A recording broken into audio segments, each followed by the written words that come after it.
Les amis, vous avez devant vous le nouveau Anthony. Pourquoi est-ce que je dis ça? Tout simplement parce que vous avez été très nombreux à remarquer que je ne finissais jamais mes projets. C'est faux. Mais c'est surtout pour cette raison que je dis que vous avez devant vous le nouveau Anthony Perrier, c'est-à-dire un Anthony Perrier qui termine ses projets. La 106 qu'il y a derrière moi, c'est la 106 que je fais en partenariat avec le magazine Vulcan, que vous connaissez très certainement. C'est un magazine indépendant qu'on produit nous. On fait 4 numéros par an, on produit tout nous-mêmes. Les photos, le texte, la distribution, on s'occupe de tout. On est sur le Pass Culture pour les plus jeunes. Pass Culture, ça c'est super intéressant, c'est de quel âge? C'est de 15 c'est à ça 21 ans. Donc en gros, si t'as 18 ans, tu peux acheter toutes les saisons de Vulcan Exactement. Magazine gratos. Et ça vaut le coup, il y a des numéros qui sont hyper sympas, vous avez les images de toute façon pendant qu'on discute. À partir de l'année prochaine, on va commencer à fabriquer des voitures. La 106 Vulcan, c'est la première voiture qui verra le jour et il y en aura d'autres après. Si vous voulez aller voir, c'est sur le site de vulcan-mag.com. Donc vous avez compris, je n'ai absolument plus le choix de faire cette voiture. Le Pass Culture, ça marche comment, Sylvain? Il faut réserver votre magazine sur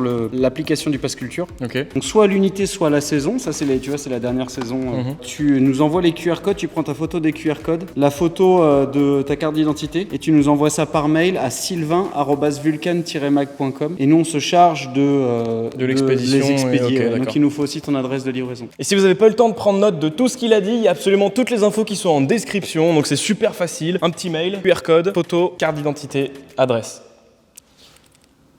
Ça va faire genre 2 ans qu'elle est chez moi et ça fait peut-être à peu près 2 ans qu'elle devrait être finie. Elle est à peine commencée. Pour vous expliquer un petit peu le projet, il est relativement simple. Voici derrière moi une Peugeot 106 motorisée par un piètre moteur TU de 1,1 litre de cylindrée qui produit 60 chevaux. Il y a déjà eu 2 vidéos à son sujet. La première vidéo, c'était tout simplement la présentation du projet et la deuxième vidéo, quant à elle, c'était le démontage du moteur, puisque bien sûr on a enlevé le 1,1 litre d'origine de cette 106 pour le remplacer par un autre moteur un petit peu plus sympa. Un 1,6 litre 16 soupapes de 206. Pourquoi? Parce que j'avais un moteur sous le coude et que ça coûte forcément moins cher qu'un 1,6 litre 16 soupapes 206. Je l'ai ouvert, je l'ai déculassé. Et forcément, vu que les rushs de la 106 sont tous plus ou moins datés de 1 an, et ben j'ai perdu la plupart d'entre eux. Du coup, voici un rapide condensé de quand je réassemble la culasse, je rôde les soupapes et tout le bordel.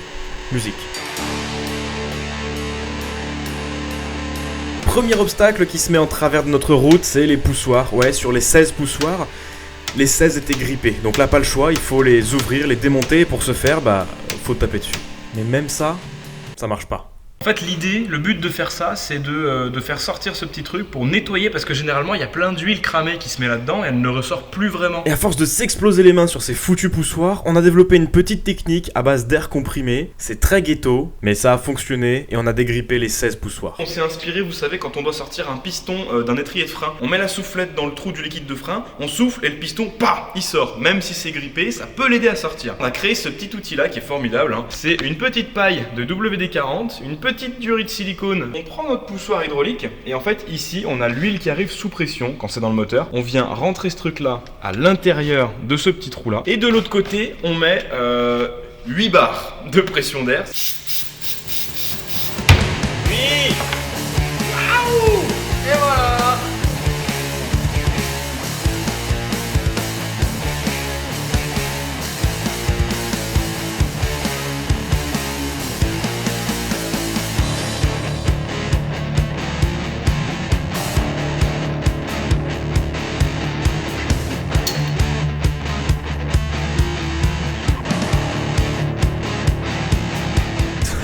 Et voilà comment on refait une culasse en 20 secondes. Le seul truc qu'on va donc remplacer dans ce moteur, c'est ça.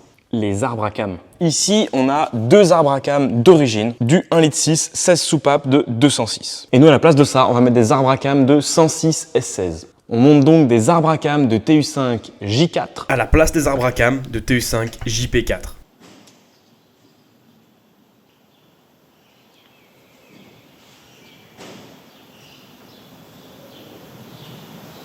Putain, on s'emmerde, vas-y s'il te plaît. Remets ton chapeau à la con là sur tes arbres à cam, c'est long, c'est trop long.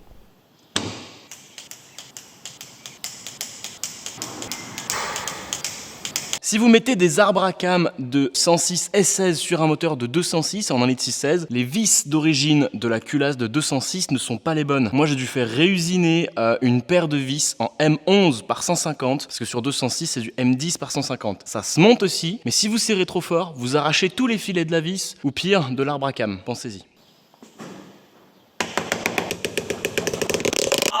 mon doigt. 20 minutes later. C'est maintenant l'heure de prendre les mesures et de jeter le moteur dans la voiture. Alors il y a plein de trucs qui n'ont pas encore été faits, mais par contre, truc qui a changé, c'est maintenant la présence de ce support moteur là. Pour trouver les informations, c'était pas hyper facile, mais moi je vous les donne parce que je suis un être bon. C'est un support de 106, 1,5 litre diesel. La grosse différence avec le support de TU5 JP4 d'origine, c'est que le support d'origine de 206, il se met sur le côté de la culasse. Le support de 106, quant à lui, se met derrière, plug and play. Il y a déjà les trous sur le bas moteur TU5 JP4. Ça se visse là-dessus, c'est tout. Il faut récupérer un support en tôle, comme ça, qui est directement fixé normalement sur les 106 S16 pour venir le souder ici. Support de boîte, ça passe. Et support de boîte supérieur, ça passe. Ça serait bien que je fasse de la muscu quand même. La boîte est accouplée au moteur, non sans mal. C'est donc la boîte d'origine du 1,1 litre. Ensuite, il faudra ouvrir la boîte, mettre l'autobloquant, volant moteur, embrayage, et ça pourra rester comme ça. Une boîte de 1,1 litre se monte bien sur un moteur 1,6 litre. Ça passe. Au calme, ça passe. Au calme, ça passe. Ça passe. Au calme. Au calme. Mec, t'as déjà vu un truc aussi facile à faire? Monte encore. Ouais, regarde. Vas-y, c'est nickel. En vrai, ça y est, hein. Je sais pas si tu verras, on est à peu de choses près en face du trou. On est pas mal, hein. Juste, bah, tu vois, tu le décales un peu et c'est c'est bon. vrai. Là-bas, on est bon. Et après, t'as le support anti-couple là. T'as vu, on y est presque si. C'est l'histoire, je sais pas si tu vois. Donc du coup, il faut essayer de mettre ça en face. Je dégage le moteur. Le support moteur là de S16 en tôle, on va le taper un petit peu dans tous les sens pour qu'il fitte correctement la voiture. Après, on meule, on le pointe et je m'occuperai de le souder à un moment.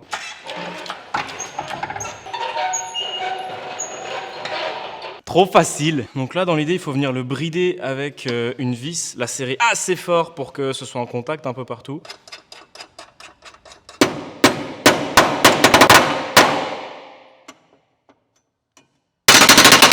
Vous êtes certainement pas passé à côté du fait que la baie moteur est dégueulasse, elle est relativement rouillée. Bon après je vous rassure c'est que de la rouille de surface donc forcément il faut tout brosser, tout traiter, mais ça je vous le montre pas parce que c'est relativement super chiant. Je nettoie la baie moteur.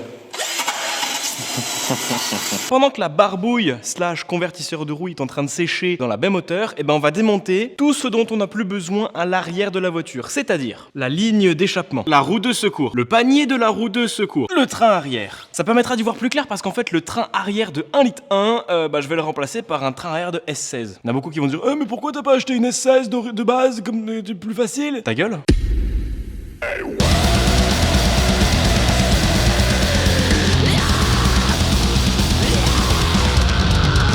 C'est bon, faut pas abuser au bout d'un moment non plus, putain. La production de cette vidéo est rendue possible grâce à mon sponsor qui est là tous les mois, j'ai bien sûr nommé mesplaques.fr. Alors si vous les connaissez pas, laissez-moi vous expliquer brièvement ce que c'est. Mesplaques.fr, c'est donc un site internet qui vous fabrique des plaques d'immatriculation 100% sur mesure comme celle-là, sur laquelle j'ai ajouté la petite inscription Vulcan XPDLV. Bien sûr, on peut également faire des cache-plaques comme celui-là. Généralement, ils sont livrés sans pare-choc, mais là, c'est pour l'image Vulcan. Mais là, j'avoue que si je vous en parle, c'est parce qu'ils ont lâché une dinguerie. Ceux qui me suivent sur Instagram l'ont déjà vu. Et moi, je vous la montre ici, c'est qu'ils ont développé les plaques en 3D et je trouve que c'est vraiment une dinguerie. Pour l'instant, il y a deux modèles au choix. Il y a le modèle qui ressemble vachement aux plaques alu en fait. C'est plutôt doux, plutôt rond et je trouve ça mais magnifique. Celle-ci, c'est à peu près pareil, sauf qu'au lieu d'être rond, c'est carré et je trouve vraiment que ça rend une gueule de fou malade. Et du coup, pour l'occasion, je vous ai renégocié un petit code promo PDLV qui vous fait bénéficier de 15% de réduction. Du coup, hésitez surtout pas, c'est vraiment une dinguerie. Je vous le dis, c'est une dinguerie. Retour à la vidéo.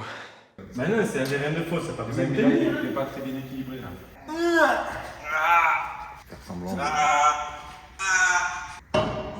Bon, infiltré, il va falloir que tu lâches la caméra et que tu m'aides à le porter. Mais je peux faire les deux en même temps, moi. Ah, c'est bon, je suis musclé, putain. On voit les jambes fébriles qui font. Bon, là déjà on est confronté à un problème de taille puisque en fait le plan c'était de récupérer les durites sur la caisse et les raccorder directement au flexible de ce train, quitte à faire quelques améliorations, adaptations, c'est pas grave. Le souci étant que là c'est la durite qui est sur la caisse, tac, elle arrive là. Là il y a le flexible souple, ensuite on arrive là et là ça va jusqu'à l'étrier, sauf que je sais pas pourquoi, quelqu'un a fait ça en se disant ils auront pas besoin. Je pense qu'il s'est trompé, il a confondu les deux durites, mais du coup nous ça nous baise. puisque la durite intéressante n'est plus intéressante. Et du coup, ça nous rajoute du taf. Later, minutes 20. On a bien avancé sur le train arrière, sauf que vu qu'il y avait une des deux durites qui était baisée et que l'autre au démontage, c'est nous qu'on l'a baisé, ça sert à rien de remettre le train maintenant. Pourquoi ? Parce que c'est beaucoup plus facile de mettre les durites neuves. Je vais en acheter 2 neuves. Du coup, les petites durites, là, ça doit pas coûter très cher. Raté, c'est plus dispo chez Peugeot. Aujourd'hui, ce qu'on peut continuer de faire, c'est la partie avant. Pendant que la petite tambouille de convertisseur de roue est en train de sécher, on peut quand même, je pense, commencer à pointer le nouveau support.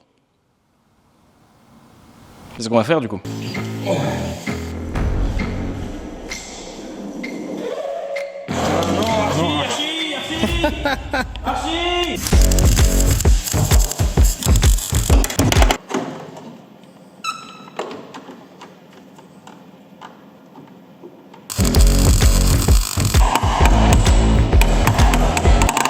J'ai 9 là. Un début d'incendie. Je vais prendre une bière et une au frigo.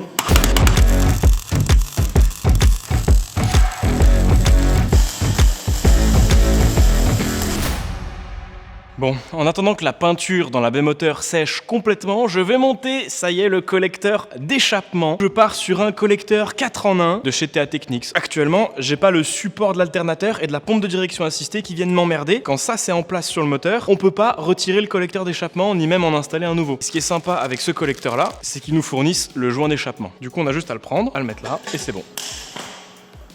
Toujours dans la quête du remontage des éléments externes au moteur, voilà donc le support de l'alternateur ainsi que l'alternateur. Et là, franchement, ça ressemble déjà beaucoup plus à un moteur. Je m'apprête à te raconter une très belle histoire. Ça, c'est le volant moteur de 1,6 litre, ça, c'est le volant moteur de 1,1 litre. Quand on compare l'arrière du volant moteur, celui-là, il est déjà allégé d'origine, mais genre grandement allégé. Et évidemment, je me permets de faire cette manip-là parce qu'elle a été validée par Samy. Samy, je t'embrasse, il y en a plein. Si vous faites de la 106, vous connaissez Samy. Je pense que ça posera pas forcément de problème. Ça, c'est possible, attention, uniquement parce que j'avais un 1,1 litre multiplexé et un 1,6 litre tout pareil multiplexé. Je pense pas qu'on puisse mélanger phase 1, phase 2. Attention, parce que ce sera pas le même nombre dedans pour le capteur PMH. Bon, ça c'est fixé, 70 Nm de couple par vis. Maintenant c'est l'heure.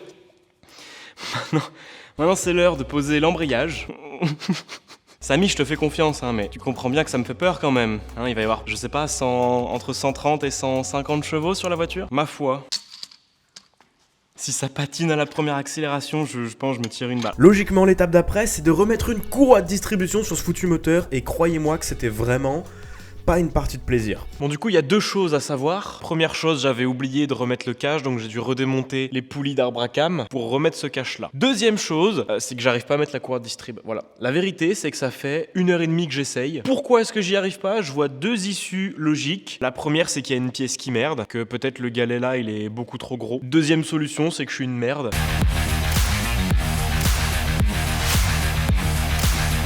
C'était laborieux, j'ai envie de crever. Le premier souci qu'on peut voir, c'est que vu que c'est un moteur qui est prévu pour une 206, le cache distrib est prévu pour le support moteur de 206. Donc ça, faudra le boucher, faudra faire quelque chose. Du coup, le support, on l'a adapté en meulant ici, en meulant derrière, Enfin bon, il y a d'autres trucs qui font que ça passe pas. Et on a aussi ouvert là le cache distrib. Du coup, ça rentre pile poil là-dedans, nickel. Et on a mesuré aussi avec une petite ficelle pour savoir quelle courroie accessoire on va utiliser. En l'occurrence, ce sera une 6PK 820.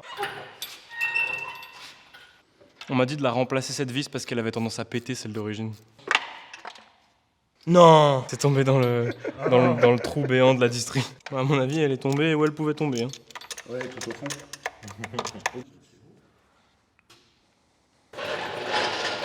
Ça a de la gueule quand même, Bon, les copains, j'espère que cette petite vidéo vous aura plu. Si c'est le cas, comme toujours, le j'aime, l'abonnement, le commentaire. Suis-moi sur Instagram, suis-moi sur TikTok. Fais-moi un PayPal, je te mettrai le PayPal dans la description. J'ai un mime aussi. Enfin bref, il y a tous les liens en description, donc n'hésite surtout pas à aller voir. Et puis, moi je te dis à la semaine prochaine, on le fera démarrer. Enfin, peut-être pas, mais il manque vachement des trucs quand même.